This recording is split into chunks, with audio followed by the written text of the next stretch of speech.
In this bill, they do a lot of things unrelated to COVID because they can. And why are we opposed to this? Because it's a lot of money that's being spent on things unrelated to COVID. We haven't spent the money we appropriated in past efforts yet, but we're going to spend $1.9 trillion more, and I think it is very unfortunate, and I hope the American people understand that this is spending money for the sake of spending money, not to combat COVID. So let me give you some examples of what's in this bill. The minimum wage dropped out. Now's the worst possible time, I think, to go to a $15 hour minimum wage. Just think about your own communities. How many restaurants and hotels have had to reduce or close down because of COVID restrictions? And we're finally beginning to come out of it a bit.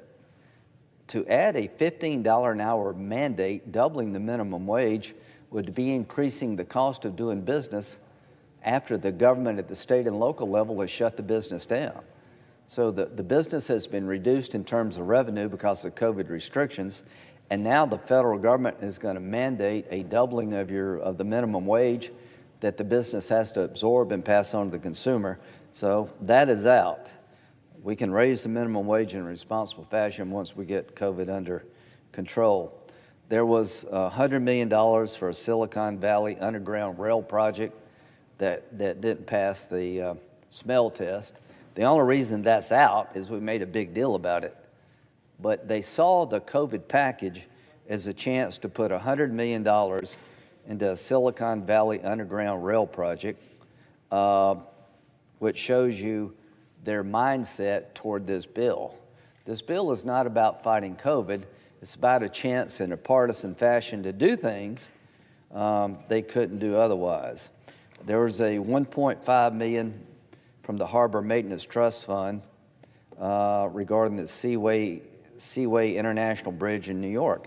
And the Silicon Valley Underground Rail project may make sense. Senator Schumer's bridge project may make sense. We're going to do an infrastructure bill. Seems to me that we would take these infrastructure projects and put them in an infrastructure bill and try to have a COVID bill related to fighting COVID. But clearly, they're taking an opportunity, my friends on the other side, of loading this bill up with a liberal wish list, parochial interest, because they can.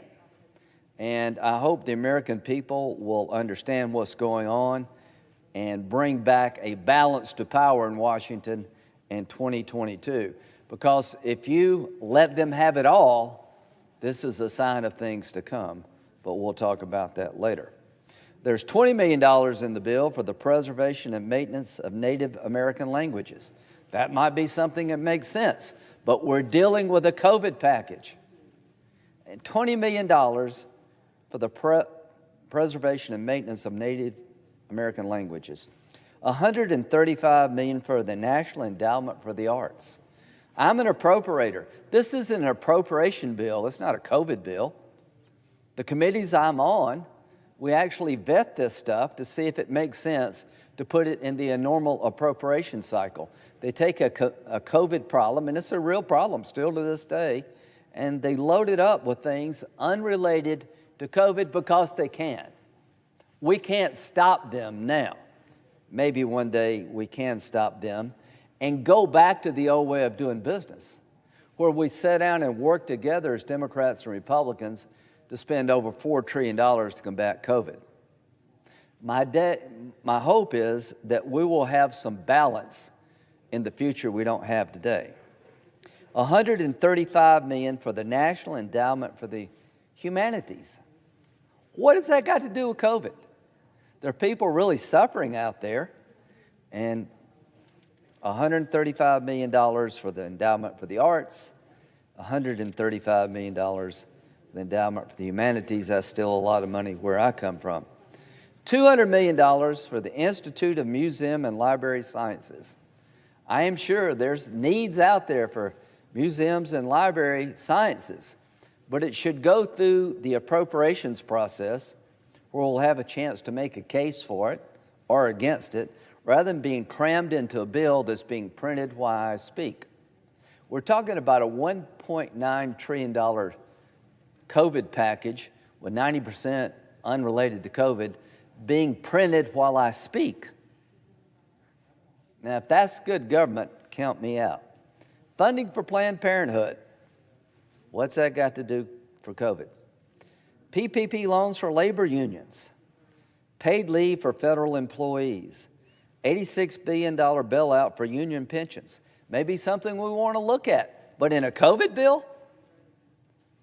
This is why people are so turned off to Washington, because we take a crisis, a problem facing your family and your community, and they've turned it into a spin fest, a liberal wish list indeed come true. New taxpayer-funded executive branch employee emergency leave program. The money for schools. We haven't spent the money we've allocated for schools yet. We're trying to open schools. The money that's been allocated for schools is still, most of it, a lot of it's been unspent.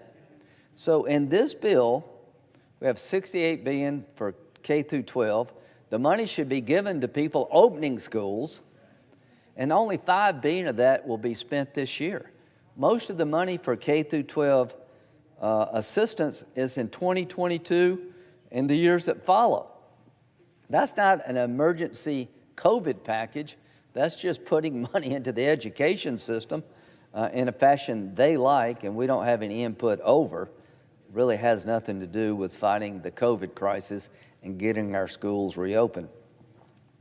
Of the $129 billion for K through 12 in this package, $6.4 billion is to be distributed this year. The $68 billion was in the last round, only $5 billion this year. So most of the money for schools is spent in the out years. And again, that's just an opportunity taken by them. Of the $129 billion, $122 billion for K through 12 schools will not be spent until years 2022 to 2028. God, I hope we don't have to deal with COVID in 2028. We've approved 6 COVID bills. We've spent over $4 trillion, appropriated over $4 trillion. $1 trillion is yet unspent, and we're doing $1.9 trillion, where 90% of it has nothing to do with COVID. Why are we doing this? Because they can. They've abandoned the bipartisan model that worked. They've chosen a partisan model. No matter what they tell you, my friends on the other side, this is a liberal wish list. This is very much seizing the moment, taking a crisis, a problem in America, and using it to advance causes completely unrelated to COVID, spending money that hasn't been vetted, spending money that has nothing to do with COVID because they can. And the only thing I can tell you about spending money, count me in for helping people get back on their feet. I've always been for a direct payment. Count me out for a $1.9 trillion spend fest unrelated to COVID in a partisan fashion. This is everything President Biden said he wouldn't do. The inaugural speech rings hollow when it comes to this provision, the $1.9 trillion COVID package. Everything President Biden said he wanted to do for the country, he abandoned. And it's not like there's plenty of Republicans that would sit down and work with our Democratic friends to do another round of COVID relief, but it's got to be related to COVID, and we want to spend the money we've appropriated in the past first.